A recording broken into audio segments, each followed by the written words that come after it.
साथियों, आज हम भारत में आदिवासियों के खिलाफ, इस देश के पर्यावरण के खिलाफ, इस देश के वन संपदा के खिलाफ, इस देश के वनों के सुरक्षा के खिलाफ में संसद में पारित किए गए कानून के बारे में बात करेंगे। वास्तविकता में ये कानून जो है, ये 1980 का जो कानून था, forest protection act, forest conservation act, उसको अमेंड करके बनाया गया है। यानी 1980 के कानून को संशोधित करके ये कानून बनाया गया है। इस कानून का इन्होंने नाम लिखे है वन संवर्धन सुरक्षा अधिनियम संशोधन 180, यानी 1980 2023 का ये जो बिल है, ये 4 अगस्त 2023 को भारत के पार्लियामेंट में रखा गया था। ये बहुत विवादित बिल था, यह विषय बहुत विवादित था। इसको राज्यसभा में डायरेक्ट रखने के बजाय वर्तमान भाजपा आरएसएस की सरकार ने इसको जेपीसी की तरफ फॉरवर्ड किया, जिसको जॉइंट पार्लियामेंट्री कमेटी बोलते हैं, संयुक्त संसदीय समिति। इस संयुक्त संसदीय समिति की तरफ ये जो बिल का प्रारूप दिया गया, उसमें जो संशोधन किए गए, उन संशोधनों को देखने के लिए, उसकी जांच करने के लिए जॉइंट पार्लियामेंट्री कमेटी को दी गई थी ये रिपोर्ट। हुआ ये कि बहुत ही कम समय में जॉइंट पार्लियामेंट्री कमेटी ने इस बिल के जितने संशोधन थे सरकार द्वारा, उसको मान्य कर लिया और ये बिल राज्यसभा में गया। ये राज्यसभा में जब पारित हो रहा था, तो इस बिल को लेकर किसी विपक्ष के आदमी ने एक लॉजिकल डिस्कशन इस संबंध में नहीं किया। किसी को समझ में नहीं आया और आदिवासियों को भी समझ में नहीं आया, क्योंकि उस वक्त पूरे आदिवासियों का ध्यान मणिपुर में था। जो मणिपुर की घटना थी, उस वक्त पूरे आदिवासी उससे स्तब्ध हो गए थे, जहां पर आदिवासियों को नंगा सड़क पे घुमाया गया, हमारी माँ बहनों को नंगा सड़क पे घुमाया गया, उनके खुलेआम गोली मारा गया, उनके घरों को आग लगा दी गई, उनके बच्चे उसमें जल गए, जिसकी रिपोर्ट इनको नहीं मालूम। सरकार ने बताया कि भाई ये घटना की हमको जानकारी नहीं थी। ऐसा कभी हो सकता है क्या कि सरकार को इस घटना की जानकारी ना हो? इस पर पार्लियामेंट में आदरणीय प्रधानमंत्री जी ने कुछ भी नहीं बोला। ये जितनी बातें हो रही है, उसी दरमियान ये जितनी बातें हो रही है, इसको समझते हुए मैं आपको बताना चाहता हूं कि इसी दरमियान ये बिल संसद में लाया गया और राज्यसभा में पास करके इसको देश की आदिवासी राष्ट्रपति, आदरणीय आदिवासी राष्ट्रपति के पास दिया गया और उस पर उन्होंने साइन किए और ये कानून के रूप में हमारे बीच में आया, जिसको फॉरेस्ट कंजर्वेशन एक्ट अमेंडेड 1980 2023 के नाम से जाना जाता है। यानी वन संवर्धन और सुरक्षा अधिनियम 2023 के रूप में इस कानून को हम जानेंगे। साथियों, ऐसा कानून जिसको भारत की प्रगति के रूप में इन्होंने देखा और प्रगति की बात करके संसद के पटल पर पास कराया। ये सच है कि वहां पर आदिवासी सांसद भी थे, ये सच है कि वहां विपक्ष के बाकी सांसद भी थे और विशेषकर कांग्रेस के भी सांसद थे। एक तरफ बीजेपी आरएसएस आदिवासियों के खिलाफ में बिल रखती है और ये लोग खामोश रहते हैं, हमको इनकी संदिग्धता नजर आती है इसमें।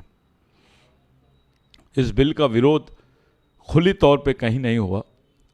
कुछ इंटेलेक्चुअल से जो इस बिल के बारे में बात कर रहे हैं, क्योंकि मैं एक आदिवासी हूं, इस समाज में हमने पैदा हुए हैं, इस समाज के जीवन को हम समझते हैं और इन तकलीफ़ों से हम गुजरते हैं, इसलिए मुझे ऐसा महसूस हुआ। और जब इस बिल को पढ़ा गया और मैंने महसूस किया कि इस बिल ने आदिवासियों के पूरे वन भूमि के जो अधिकार है, जिस पर आदिवासियों की दावेदारी थी, उस भूमि के अधिकारों को पूर्णतः समाप्त कर दिया है। जो अधिकार आपको आपके पूर्वजों के संघर्ष से मिले थे, उनकी कुर्बानी से मिले थे, इसके लिए हजारों लाखों लोग मारे गए, इसके लिए कई क्रांतिकारी फांसी के तख्ते पर चढ़े। उनकी कुर्बानी का नतीजा था कि इस देश में आदिवासियों को भूमि अधिकार मिले। आदिवासियों की 80% जो जनसंख्या है वो वनों में रहती है, जंगलों में रहती है। यह बिल आपके 2006 में जो ऐतिहासिक जजमेंट हुआ था, आदिवासी वन अधिकार, जिसको जनजातीय वन अधिकार बिल और पारंपरिक वन निवासी अधिकार बिल के रूप में जाना जाता है, इस बिल को, इसकी जो वास्तविकता थी, इसकी जो सच्चाई थी, जो कानूनी प्रावधान हम लोगों के लिए किए गए थे, आदिवासियों के लिए और परंपरागत वन निवासियों के लिए। परंपरागत वन निवासियों का मतलब यह है कि चाहे वो ओबीसी हो, ब्राह्मण हो या एससी हो या मुस्लिम हो या और कोई हो, ये लोग जो जंगलों में रहते हैं पहले से, उनको परंपरागत वन निवासी बोलते हैं। उनके भी अधिकार थे इसमें, वो भी अधिकार इस बिल के मार्फत खत्म कर दिए गए हैं। इस बिल में प्रावधान किया गया है कि इस देश के कॉरपोरेट, इस देश की निजी कंपनियां, पूंजीपति और उद्योगपतियों को वो जमीन ये लोग लीज पे देंगे और लीज पर विकास के नाम पे देंगे। वहां पर वो लोग रिजॉर्ट्स, जू और बहुत सारी चीजें वो लोग करेंगे। इंडस्ट्रियल एक्टिविटीज भी होंगी वहां पर, इससे कोई दोहराए नहीं है। ये मांग रहे हैं उस तरीके से, लेकिन उस पर इंडस्ट्रियल एक्टिविटी होगी। वहाँ मिनरल्स पे बात करेंगे ये लोग। धीरे धीरे आदिवासियों की जितनी भूमि है, वन की जो भूमि है, इसको समाप्त कर देंगे। ये बिल का संबंध केवल आदिवासियों से नहीं है, इस बिल का संबंध इस देश के पर्यावरण से भी है। और ये कोई छुपी हुई बात नहीं है कि इस देश का पर्यावरण, इस देश के जंगल, इस देश के जो पेड़ है, इस देश में जो पर्यावरण है, इस देश की जो इकोलॉजी है, इसका अगर संरक्षण किसी ने किया है तो आदिवासियों ने किया है। क्योंकि हमारी संस्कृति बाकी लोगों से बहुत अलग है। धार्मिक माइंड का जो आदमी है, धार्मिक सोच का जो व्यक्ति होता है, वो प्रकृति में अपने अधिकारों की तलाश करता है। लेकिन सांस्कृतिक माइंड का जो आदमी है, अपने अधिकारों के साथ साथ वो प्रकृति के भी अधिकारों को तलाश करता है, उसको जगह देता है अपने जीवन में। और जिन लोगों ने प्रकृति के अधिकारों को और उसके प्रावधानों को, उसके वास्तविक प्रावधानों को, उसके साइंटिफिक एंगल्स को अपने जीवन में जगह दी है, उनका नाम आदिवासी है। ये आदिवासियों की संस्कृति को खत्म करने का सबसे बड़ा षड्यंत्र है। क्योंकि भारत के संविधान में 5वीं 6वीं अनुसूची और उनके जो विशेष अधिकार है, वो विशेष अधिकारों के तहत एक उल्लेख आता है कि it is a constitution under constitution, यानी संविधान के अंदर अंतर्गत संविधान। ये केवल आदिवासियों के लिए लिखा गया है। वो इसलिए लिखा गया है कि आदिवासियों के परंपरागत प्राचीन अधिकार इस देश की जमीन पर है, इससे कोई दोहराए नहीं है। इस देश का प्रधानमंत्री भी ये बात को नकार नहीं सकता है कि देश के मालिक आदिवासी है। आज दशहरे का दिन है, सब लोगों ने अपने अपने तरफ से स्टेटमेंट्स जारी किए। संघ प्रमुख जी ने भी, माननीय मोहन भागवत जी ने भी स्टेटमेंट दिया नागपुर के संघ भूमि से। उन्होंने देश की प्रगति की बात की, देश की प्रगति का व्याख्यान किया, उन्होंने उसको बखान किया, उस पर काफी खुश हुए वो। लेकिन उनके भाषण में आदिवासियों की दुर्गति मेरे को कहीं नहीं दिखाई दी, उसका कहीं जिक्र नहीं दिखाई दिया। इस देश की प्रगति अगर आदिवासियों की दुर्गति पर होती है तो आपको मानने हैं क्या? इस देश का विकास इस देश के गरीब, पीड़ित, शोषित मजदूरों के और आदिवासियों के विनाश पर होता है, यह आपको मानने हैं क्या? आप ऐसे देश की कल्पना करते हैं क्या? हम वैचारिक तरीके से भिन्न हो सकते हैं आपसे, लेकिन आखिरी में हम मानव है। इसको देश आदिवासियों ने माना है। इस देश के प्रगति की जो नींव है आदिवासियों की लाशों पर है, उनकी जमीनों पर है, उनके विस्थापन पर है, उनके दुखों पर है। ये इतिहास है। सुप्रीम कोर्ट ने भी कई डिसीजंस में मेंशन किया है कि इस देश में जितने प्रकल्प हुए हैं, जितने रास्ते, डैम, पावर प्लांट्स इत्यादि, जितनी भी प्रगति हुई है देश में, इन्होंने उसके लिए उचित जगह यानी आदिवासी क्षेत्रों को चुना। और उन प्रगति, उस प्रकल्प से जो विस्थापन हुआ है वो आदिवासियों का हुआ है। वो बेघर हुए हैं, उनका जीवन यायावर जीवन में परिवर्तित हो गया।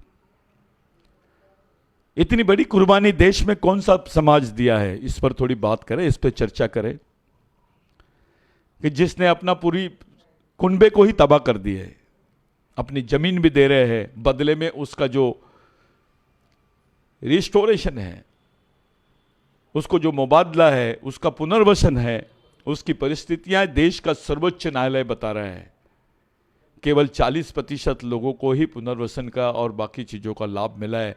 आज भी 60% आदिवासी इस मांग के लिए जूझ रहे हैं। अगर आपकी सरकार है तो खुल के बात करिए इस पर।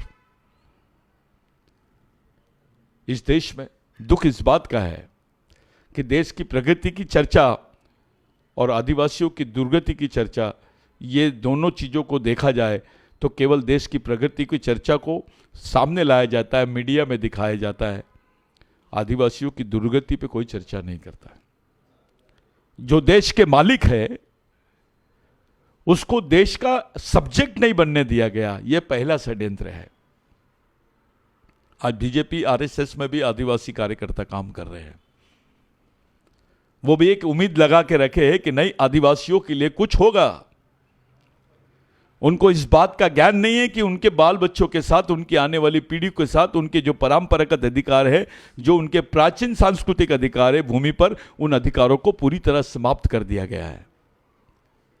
इस एक्ट ने आदिवासियों के लिए जो कानून बनाए गए थे, जो बेसिक कानून बनाए गए थे, उन बेसिक कानूनों में जो एनवायरमेंटल प्रोटेक्शन एक्ट था 1986 का, 1986 का जो पर्यावरण सुरक्षा अधिनियम था, उसको भी खत्म कर दिया, उसको भी दरकिनार कर दिया। फॉरेस्ट कंजर्वेशन एक्ट जो 1927 में आदिवासियों के पक्ष में बनाया गया था, जो स्वतंत्रता के दरमियान अंग्रेजों ने आदिवासियों के पक्ष में बनाया। आज तो देश स्वतंत्र है, आप आदिवासियों के खिलाफ में कैसे कानून बनाते हो? अंग्रेज आदिवासियों को, उसके वन अधिकारों को परिभाषित करते हैं, आप वन अधिकारियों की परिभाषा को ही बदल देते हैं, वनों की ही परिभाषा को बदल देते हैं।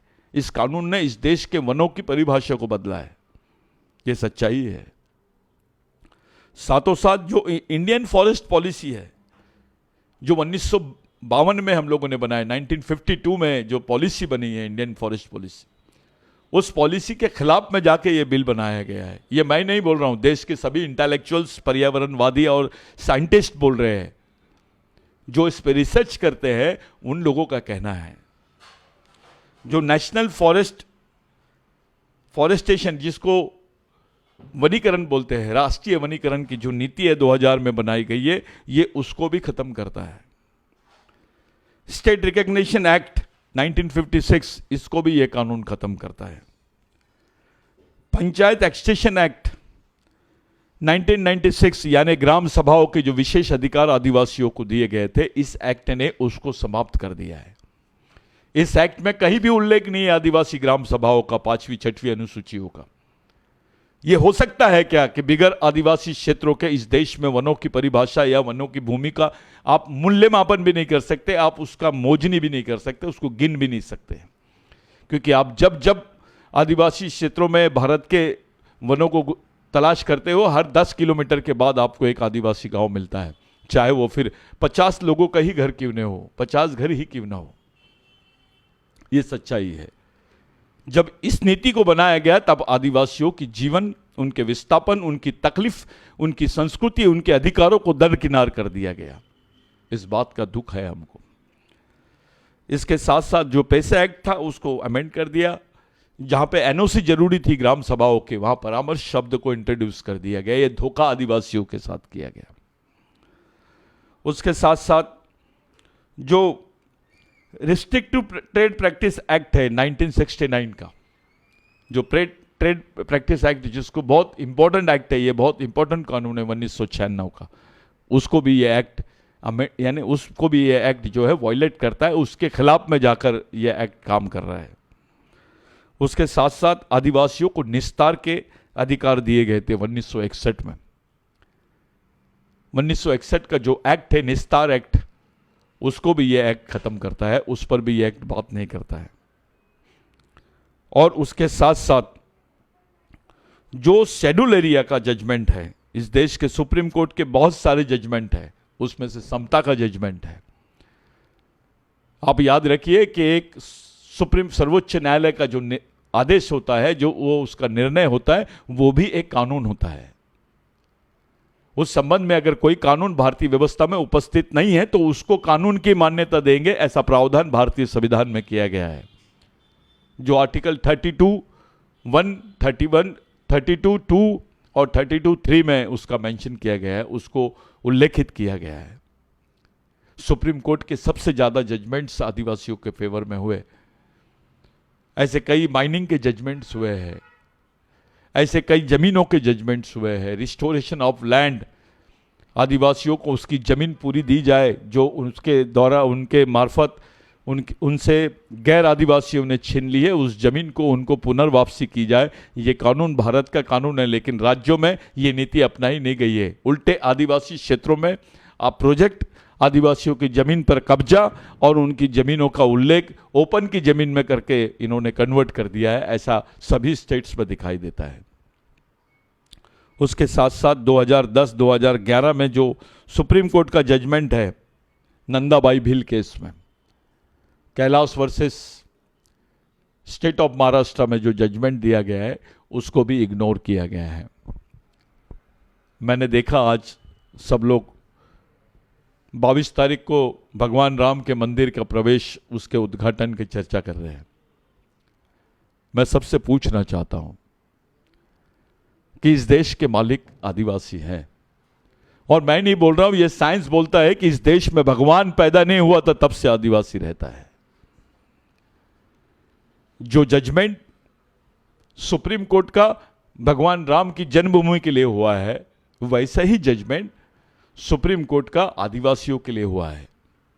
अगर आपने भगवान राम का सुप्रीम कोर्ट के जजमेंट के बाद, सुप्रीम कोर्ट के आदेश के बाद, उसके निर्णय के बाद भगवान राम का मंदिर अगर बनाया है, खुशी है।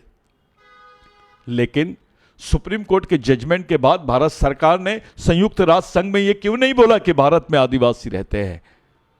सुप्रीम कोर्ट बोलता है भारत के आदिवासी इस देश के मूल मालिक है। They are the first citizen of India. Every state and citizen of India must give respect to them for the indigeneity. उनके मूल निवासी होने का सम्मान उनको मिलना ही चाहिए, इस बात का उल्लेख सुप्रीम कोर्ट करता है। बावजूद उसके उस पर कोई चर्चा नहीं करता है। यह देश राम का है, अगर यह बात सही है तो यह बात कोई नकार नहीं सकता कि यह देश आदिवासियों का भी है। और इस देश के ओबीसी, एससी, एसटी, माइनॉरिटीज के लोग, चाहे क्रिश्चियन, मुस्लिम, कोई भी हो, ओपन के भी कुछ लोग, ये आदिवासियों के वंशज है। ये इस देश की वास्तविक हिस्ट्री है और इस देश की एक संस्कृति है जिस पर मैं बात कर रहा हूं। आज ग्लोबल वार्मिंग के समय पर विश्व जो पर्यावरण पर चर्चा कर रहा है आज, कि ग्लोबल वार्मिंग में जो खतरा आ गया है, आदमी मानव जीवन को खतरा आ गया है। 49 डिग्री सेंटीग्रेड यानी 49 डिग्री सेंटीग्रेड तक के देश का तापमान चले गया है। 50-52 के बाद में आदमी रह नहीं सकेगा, बाहर निकल नहीं सकेगा। यह तापमान होता है। यह तापमान क्यों हो रहा है? यह पर्यावरण बदल की वजह से हो रहा है। जो झाड़ों की कटाई हो रही है, जो झाड़ों का विनाश, वनों का विनाश हो रहा है, यह आदिवासियों ने किया है। जंगली जानवरों को इन्होंने शिकार के मार्फत, शौक के खातिर जंगली जानवरों को मारे, यह आदिवासियों ने किया है। जंगल की कटाई करेंगे कोई, जंगल आदिवासियों का है, लेकिन आरा मशीनें आदिवासियों की है क्या? जमीन आदिवासियों के, उस पर होने वाले कोयला खदान आदिवासियों के है क्या? उस पर जो मिनरल माइनिंग है वो आदिवासियों की है क्या? क्या हिस्सेदारी दी गई है आदिवासियों को? मैं ऐसे समय पूरे देश के आदिवासी भाइयों से और तमाम नागरिकों से बात कर रहा हूं, जब एक जगह संघ भूमि में, डॉक्टर हेगड़ेवार की भूमि में हमारे माननीय मोहन भागवत जी ने बयान दिया, और दूसरी तरफ आज दीक्षा भूमि में डॉक्टर बाबा साहब अम्बेडकर के दीक्षा समारंभ में धम्म परिवर्तन दिवस पर लाखों लोग यहां पर मौजूद हैं। और मैं आदिवासी समाज का होने के नाते जिस नागपुर को आदिवासियों ने बसाया है, उसी नागपुर से मैं पूरे तमाम देश के आदिवासियों की बात आपके समक्ष रख रहा हूं। ऐसी परिस्थिति में जब आदिवासियों के पूरे संपूर्ण भूमि के अधिकार, उनकी पहचान, उनकी संस्कृति, उनकी सभ्यता, उनकी रूढ़ी परंपराओं को अटैक है, ये इसको खत्म कर दिया गया है। कांग्रेस दावा करती है कि हमने पैसा बनाया, कांग्रेस दावा करती है कि हमने वनाधिकार बिल दिए। मैं उनसे पूछना चाहता हूं, जब यह बिल पार्लियामेंट में पास हो रहा था, आपकी क्या भूमिका थी? कौन से पार्टी ने इस पर ऑब्जेक्शन उठाया है? क्या भूमिका थी? मैं मान लेता हूं कि आरएसएस भाजपा की भूमिका आदिवासियों को खत्म करने की हो सकती है, आदिवासी विरोधी हो सकती है।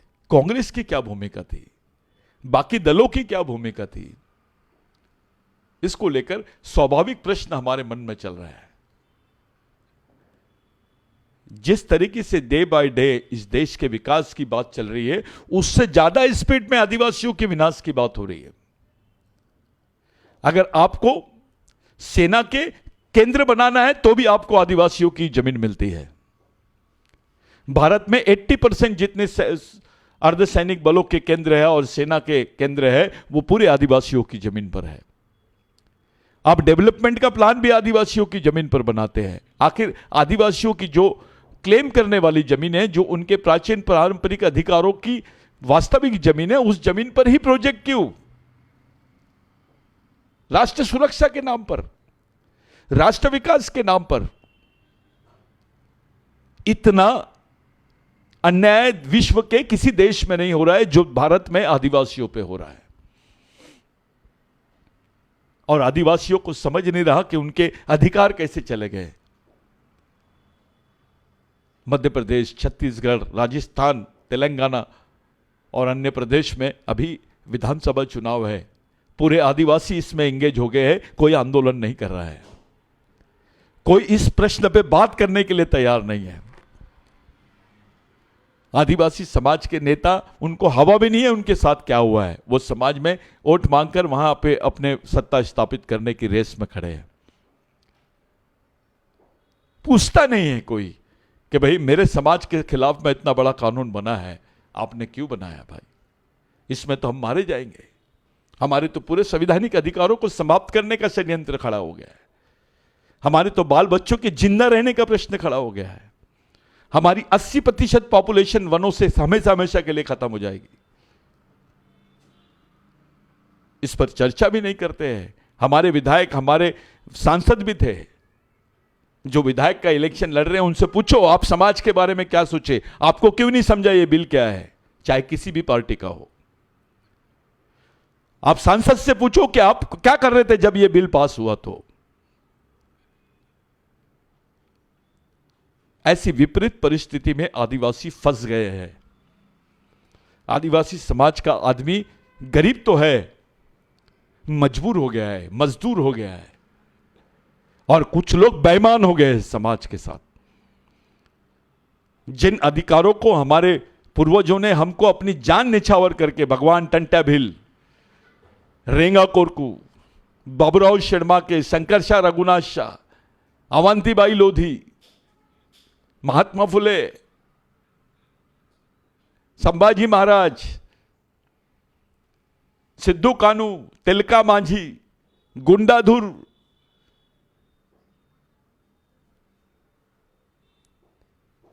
कुमरा भीमू, ऐसे कई हजारों आदिवासी शहीद हुए हैं। यह सच्चाई है कि इस देश में जमीन और जंगल की जो लड़ाई है, इसकी 70 से 80% लड़ाई केवल आदिवासियों ने लड़ी है।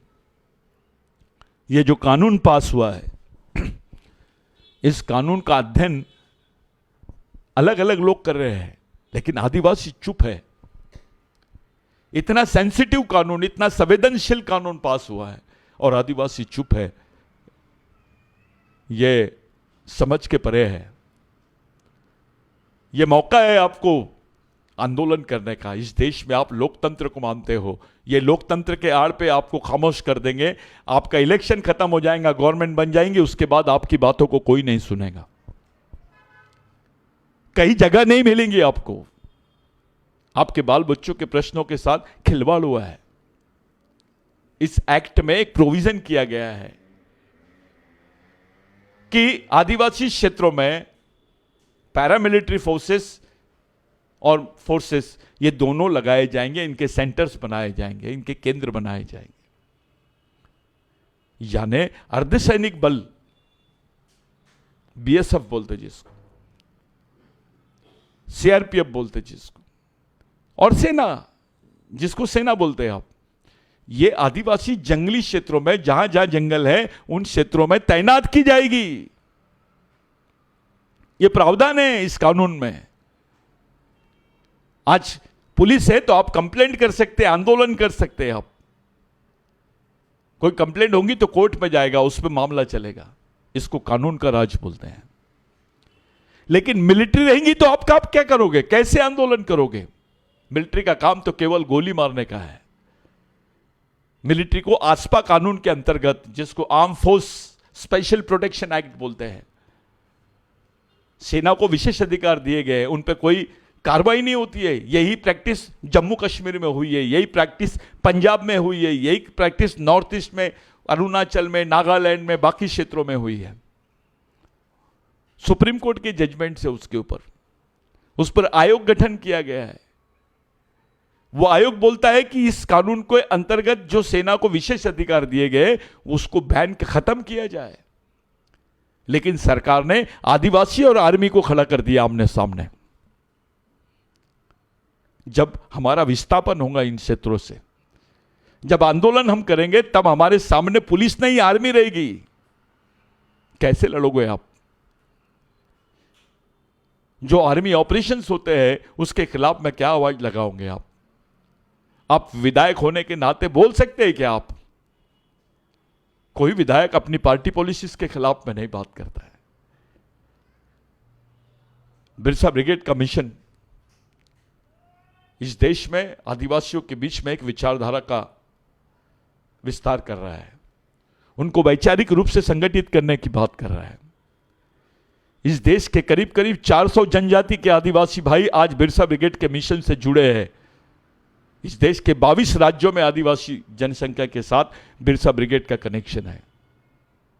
यह आदिवासी बचाओ आंदोलन, मिशन मध्य भारत, अब हमारे साथ जो ऑर्गेनाइजेशंस को हम लोग लिफ्ट करते हैं, उनको जो मदद करते हैं, उनको प्रशिक्षित करने, हमारे साथ में जो संगठन है जैसे JS हो गया, GSU हो गया, बाकी और संगठन है, ये संगठन भी हमारे ही संगठन है। हम ऐसा मानते हैं। क्या हालत है मध्य प्रदेश में? उन्हीं को टिकट दी गई पार्टियों की जो काम ही नहीं की है, जिनका समाज से कोई लेना देना ही नहीं है। आरक्षित सीटों पे ये काम, और गैर आरक्षित सीट जहां पर आदिवासी बहुल है, उन्होंने आदिवासियों के संबंध में कोई काम नहीं किया। ऐसे लोगों को भी टिकटें दी गई है। तो आदिवासी समाज के लोगों के सामने यह प्रश्न खड़ा हो गया कि हमने क्या करना चाहिए, किसका विरोध करना चाहिए, कैसे करना चाहिए? क्योंकि आने वाले समय बहुत डेंजर परिस्थिति आएगी। आप इससे अपने आप को भागा नहीं सकते हैं। आप ये चुनाव मत समझो ये आदिवासियों के लिए चुनौती है। पूरे देश में सबसे ज्यादा विधानसभा सीटें आरक्षित मध्य प्रदेश में है। 5वीं अनुसूची के क्षेत्र मध्य प्रदेश में है। आज मध्य प्रदेश का आदिवासी जो डिसीजन लेगा वो पूरे देश के आदिवासियों को असर करेगा। हर विधानसभा में आदिवासियों की पॉपुलेशन, आदिवासियों की जनसंख्या 55% से 70% तक है। आपको कुछ नहीं करना है, अपने बाल बच्चों के लिए, अपने सामाजिक संवैधानिक अधिकारों के लिए जाके अपने समाज के पक्ष में एक विरोध प्रदर्शन करना है, वोट करना है। बिरसा ब्रिगेड के मार्फत, आदिवासी विचार मंच के मार्फत इस कानून के खिलाफ में सुप्रीम कोर्ट में भी हम लोग गए हैं। आपकी स्वीकृति बहुत जरूरी है। पूरे प्रदेश में हम लोग सिग्नेचर कैंपेन चलाने वाले हैं। राजस्थान में भी सिग्नेचर कैंपेन चलेगा, छत्तीसगढ़ में भी सिग्नेचर कैंपेन चलेगा, मध्य प्रदेश में तो चलेगा ही चलेगा, और तेलंगाना में भी चलेगा, क्योंकि ये हमारे जिंदा रहने का प्रश्न है। 6 महीने अगर ये कानून इस देश में लागू हो गया तो आदिवासी को अस्तित्व उनके इतिहास के साथ खत्म हो जाएगा। आप भी खत्म होंगे, आपका इतिहास भी खत्म हो जाएगा। ये शुरुआत आदिवासियों से हो रही है। ओबीसी को लगता है कि उसको वो बच जाएगा, लेकिन वो वेटिंग लिस्ट में है। दलित को लगता है वो बच जाएगा, वो भी वेटिंग लिस्ट में है। मुस्लिमों को, क्रिश्चियनों को, जैनों को लगता है वो बच जाएंगे, वो भी वेटिंग लिस्ट में है। और तकलीफ इस बात की है कि जो बुद्धिजीवी वर्ग है, जिसको आप ब्राह्मण बोलते हैं, वो जानकर भी नहीं जानना चाहता है। आप एक बात को ध्यान में रखिए, कॉरपोरेट और पूंजीवाद के पास में धर्म और आपकी मानवता और आपके प्रश्न गिरवे रहते हैं। ये जो पॉलिटिक्स है, ये उसी पूंजीवाद और कॉरपोरेट की तरफ जा रही है, जहां हमारी अस्मिता, हमारे प्रश्न, हमारा दुख और हमारा धर्म सब गिरवी रहता है। वो लोग केवल इसका उपयोग करते हैं। हर आदमी खतरे में है। आदिवासी समाज के मार्फत प्रदेश और बाकी देश के सभी लोगों को हम अपील करते हैं कि इस लड़ाई में आदिवासियों का साथ दो। याद रखिए, अगर आदिवासी जिंदा रहेंगे तो जंगल जिंदा रहेगा, पर्यावरण जिंदा रहेगा। अगर जंगल और पर्यावरण नहीं रहेंगे तो देश नहीं रहेगा। आदिवासी केवल पर्यावरण, जल, जमीन, जंगल की बात अपने खुद के लिए नहीं करते हैं, वो देश के लिए भी करते हैं। इस बात का एहसास हमको होना चाहिए। पर्यावरण, जंगल 1927 के बाद गवर्नमेंट ऑफ इंडिया ने टेक ओवर करी। उसके पहले से देश के जो जंगल थे, किनके भरोसे थे? किन्होंने उसकी रक्षा की? कौन उसके लिए लड़े? अंग्रेजों से लड़े, बाकी जमींदारों से लड़े, बाहरी लोगों से लड़े, उपनिवेशवादी लोगों से लड़े। कौन लड़ा? आदिवासी लड़ा। उसको जिंदा रहने के लिए भी और पर्यावरण को जिंदा रखने के लिए भी, ये दोनों लड़ाई आदिवासियों ने लड़ी। और सब लोग अपना नाम स्वतंत्र सेनानी की लिस्ट में लिखाते हैं। ये वही आदिवासी है जिनको इस देश में क्रिमिनल ट्राइब बोला गया। ये वही आदिवासी है जिनको इस देश में असुर बोला गया। ये वही आदिवासी है जिनको जंगली बोला गया। ये वही आदिवासी है जिनको अभी ये लोग वनवासी बोल रहे हैं, जो वास्तविकता में इस देश के मालिक है। गोंड वन, कोल वन, भील वन के जो मालिक है। अभी मैंने एक मध्य प्रदेश की जो स्टेट लेवल की जो परीक्षा होती है, जिसको एमपीपीसी बोलते हैं, उसकी एक बुकलेट पढ़ा। उसमें एक चैप्टर था कि संस्कृत से भील भाषा का निर्माण हुआ है, भील बोली का निर्माण हुआ है। हमारे भील साथी, चाहे बारेला हो, बिलाला हो, भील हो, गावित हो, और कोई भी जितने भील है, दरबार हो, ये तमाम भीलों से मेरा एक सवाल है, इस देश में संस्कृत पहले आया कि भील पहले आए? आप तो मालिक हो इस देश के, आपकी तो पहचान खत्म कर रहे हैं। यही स्टेटमेंट मैंने आज से 3 साल पहले दिया था, किसी ने नहीं माना। आज तो एकेडमिक स्टडी का हिस्सा बन गया है ये, उसको चैप्टर के रूप में शामिल कर दिए। आपके अस्तित्व को खतरा है, आपकी पहचान को खतरा है। इसी आधार पर संयुक्त राष्ट्र संघ में बोला जाएगा कि भील आदिवासी नहीं है, तब क्या करोगे आप? इसी आधार पर इस देश में बोला जाएगा कि आदिवासी भील नहीं है, क्या करोगे आप? इस लड़ाई को ही लड़ा था भगवान टंटा भील ने, इस लड़ाई को लड़ा था भगवान टंटा भील। संस्कृत का कोई भी औपचारिकता उनके क्षेत्रों में नहीं दिखाई देती थी। वो अपनी बोली में बात करते थे। वो बोली का, अपनी बोली भाषा का जो आदर्श था, हमारे जो जल जमीन जंगल के अधिकार थे, याद नहीं रखना, आपने भूल गए हम लोग सब, जो हमारे हिस्से में जमीन आई है स्वतंत्रता के पहले से अब तक, वो जमीन किसने दिया? किनके अधिकार, किनकी लड़ाई की वजह से मिले हैं, किनकी कुर्बानी की वजह से मिले हैं? यही हमारे भगवान है। बाबूराव शेरमाके, तंटा भील राघोजी भांगरे, रेंगा कोरकू, इस लड़ाई को संपूर्ण आदिवासी समाज को लड़ना पड़ेगा, ओबीसी को लड़ना पड़ेगा, क्योंकि जिस दिन आदिवासी खत्म, ओबीसी, दलित, ये इनका अस्तित्व खत्म हो जाएगा। इस देश की सांस्कृतिक विरासत यानी आदिवासी है, इस देश का मालिक यानी आदिवासी है। कैसे झगड़ा हो सकता है आदिवासी और ब्राह्मणों के बीच में?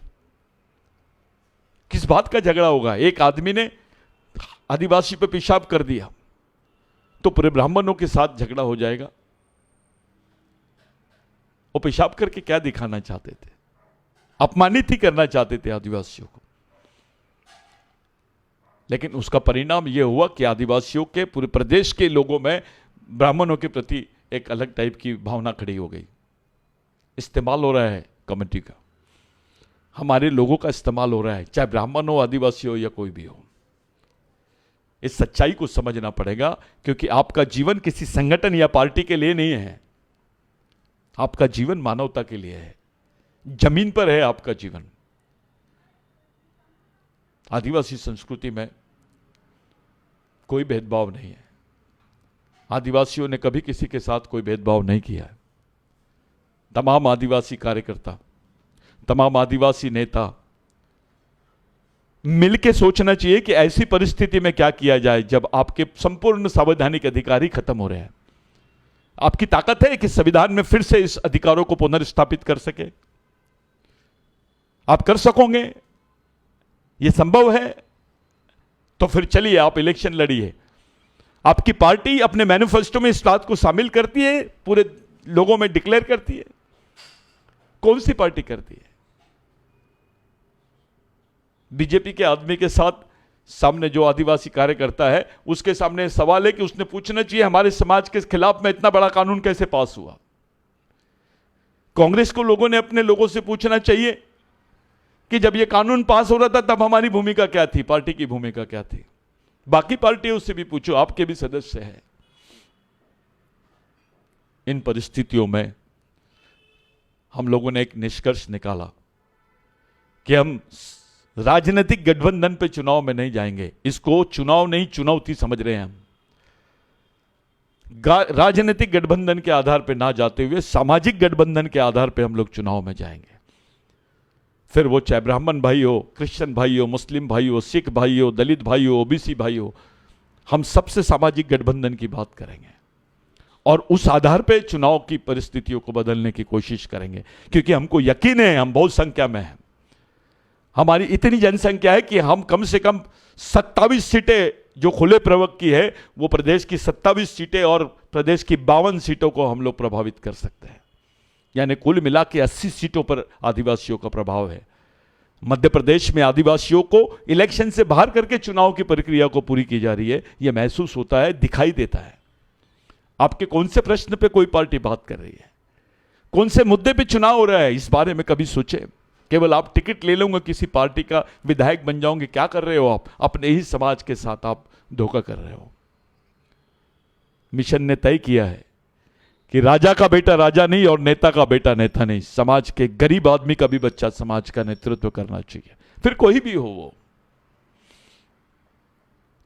इस लड़ाई को जीतना है। कितना दमन होता है आदिवासियों का, नंगा घुमाया जाता है, पेशाब किया जाता है, पेशाब पिलाया जाता है पुलिस स्टेशंस में। ऐसा कौन से समाज के साथ होता है? ट्रक को बांध कर लेके जाया जाता है, उसको खींचते हुए लेके जाते हैं आदिवासियों को। क्या दिखाना चाहते हैं? आदिवासी महिलाओं को पवित्र किया जाता है, उनको गंगा में नहलाया जाता है, उनको पवित्र कर रहे हैं। कौन कर सकता है? एक मेहनत करने वाले आदमी को कौन पवित्र कर सकता है? उससे ज्यादा पवित्र आदमी कोई नहीं हो सकता है। जो मेहनत ही नहीं करता, जिसका पसीना नहीं बहता, वो आदमी उसको पवित्र करेगा जो जिंदगी भर बिगर पसीना बहाए रोटी नहीं खाया। इतना अपमान हमारे समाज का। आदिवासियों के लिए धर्म बहुत छोटी चीज है। हमारी संस्कृति इस देश की वो संस्कृति है कि हमारी संस्कृति की महिला ने इस देश में कृषि का विकास किया है। हमारी संस्कृति के लोगों ने इस देश की वास्तविक व्यवस्था को, सामाजिक व्यवस्था को बांध के रखा है, पर्यावरण को बांध के रखा है, जीवन के विशेष स्रोतों को जिंदा रखा है। अब हम डेवलपमेंट की बात कर रहे हैं। G20 में आप किसकी बात कर रहे हो? किस डेवलपमेंट की बात कर रहे हो? उस डेवलपमेंट के आड़ में आदिवासियों के साथ क्या होगा, इस पर कोई बात नहीं करता है। साथियों, आज का दिन हम तमाम लोगों के लिए महत्वपूर्ण है। ऐसे समय मैं ये बयान दे रहा हूं जब आपको मध्य प्रदेश में देखना है। ये आपकी आखिरी पीढ़ी द्वारा आखिरी पीढ़ी को बचाने के लिए लड़ी जाने वाली आखिरी लड़ाई है। इसे किसी हाल में भी जीतना होगा। जो तुम्हारे आरक्षित सीटें है, कम से कम उस पर सामाजिक कब्जा करो। राजनीतिक कब्जा नहीं होना उस पर, आपके समाज का सामाजिक कब्जा होना। इस दिशा में क्या बात करते हो, इस दिशा में क्या निर्णय लेते हो, उस बारे में सोचिए। संगठन बहुत छोटी चीज है, पार्टी बहुत छोटी चीज है, नेता बहुत छोटी चीज है, समाज सबसे बड़ी सोच, सबसे बड़ी चीज यानी समाज। संविधान में आपके अधिकार पार्टी की वजह से नहीं है, नेता के वजह से नहीं है, संगठन के वजह से नहीं है। आपके जो अधिकार संविधान में, वो समाज की वजह से है। और आज आपका समाज खतरे में है। इस वास्तविकता को समझे बगैर आप अगर नहीं जाओगे तो आप अपने ही बच्चों के लिए कब्र खोदोगे। आप अपने ही बाल बच्चों के लिए, आने वाली जनरेशन के लिए कब्र खोद दोगे। जिन अधिकारों को हमको मिले हैं, हम ले तो नहीं सकते, उसको स्थापित तो नहीं कर सकते, कम से कम बचा तो लिया जाए। फिर कोई टंटा भेल नहीं आएगा, फिर कोई रेंगा कोरको नहीं आएगा, फिर कोई बाबूराव शर्मा के नहीं आएगा, कोई शंकर शाह रघुनाथ शाह नहीं आएगा, अवंतीबाई लोधी नहीं आएंगी, या अन्य जितने महापुरुष है वो नहीं आएंगे, बिरसा मुंडा नहीं आएगा, बाबा साहब नहीं आएगा, जयपाल मुंडा नहीं आएगा। एक नई सोच के साथ आपको समाज का नेतृत्व करना पड़ेगा, क्योंकि आज कोई भी आपके फेवर में नहीं है। कम से कम आप तो अपने समाज के फेवर में जाइए। जहां सभी लोग आपके समाज के अधिकारों को अनदेखा करते हैं, आपको दरकिनार कर रहे हैं, वहां कम से कम आप तो अपने समाज के साथ खड़ी रहिए। जिस समाज ने आपको पहचान दिया, अधिकार दिया, जीवन दिया, जमीन दिया, जंगल दिया, उस समाज के अस्तित्व को खतरा है। आज इस देश के पर्यावरण को खतरा है। यह संभावना बहुत कम है कि इस बिल के खिलाफ में देश के बाकी लोग बात करें, बाकी बुद्धिजीवी लोग बात करें। इसलिए क्योंकि सबको ऐसा लगता है कि जंगल का अगर प्रश्न है तो आदिवासियों का प्रश्न है। अरे आदिवासियों को तो है। जंगल में जो पारंपरिक वन निवासी है वो ओबीसी भी हो सकता है, एससी भी हो सकता है, कोई भी जनजाति और जमात और धर्म का आदमी हो सकता है। और पर्यावरण तो देश का सबके लिए है। आप हिमालय के पास के एरिया का जोशीमठ का आप उदाहरण देख लीजिए। जोशीमठ की जो वास्तविकता है, जो पर्यावरण की वजह से वहां पर जो इतना बड़ा ये आया है, तूफान आया है, उस तूफान से आप लोग ये कर सकते हो। वास्तविकता में पर्यावरण का जो साइंस है वो आदिवासी संस्कृति में दबा हुआ है। उनका जीवन उसी से जुड़ा हुआ है। आदिवासी जंगलों को, पहाड़ों को, पेड़ों को, प्राणियों को अपना पूर्वज समझते हैं। यह सच्चाई है।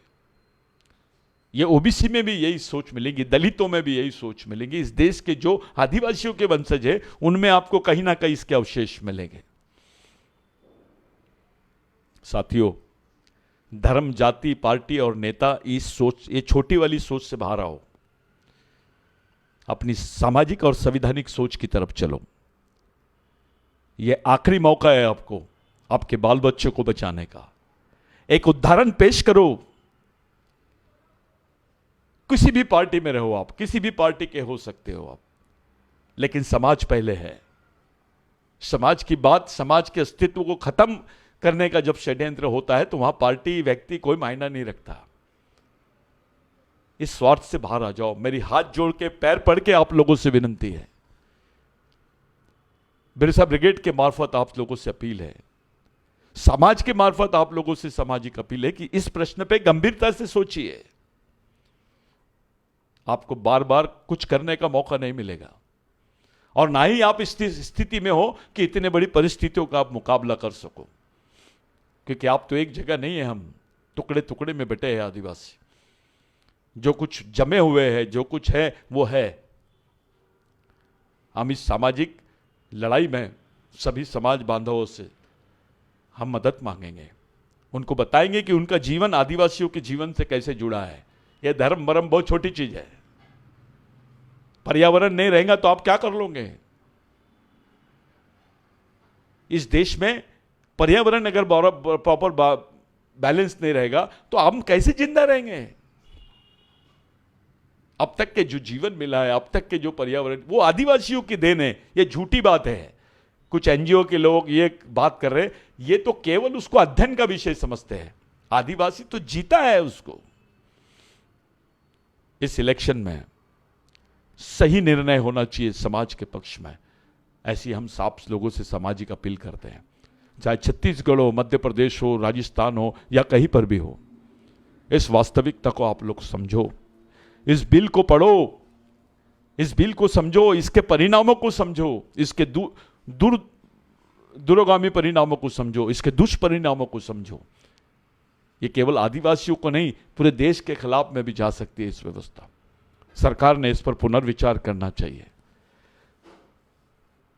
सरकार की मंशा केवल राष्ट्र विकास की हो सकती है, इससे चंद पूंजीपतियों को फायदा होगा, लेकिन 120 करोड़ लोग मारे जाएंगे और उसमें सबसे पहले मरने वाले का नाम है आदिवासी, जो उसका जीवन ही समाप्त हो जाएगा, क्योंकि उसके अधिकारों की अनदेखी की गई, संवैधानिक प्रावधानों की अनदेखी की गई, पर्यावरण और वन सुरक्षा के कानूनों की अनदेखी की गई।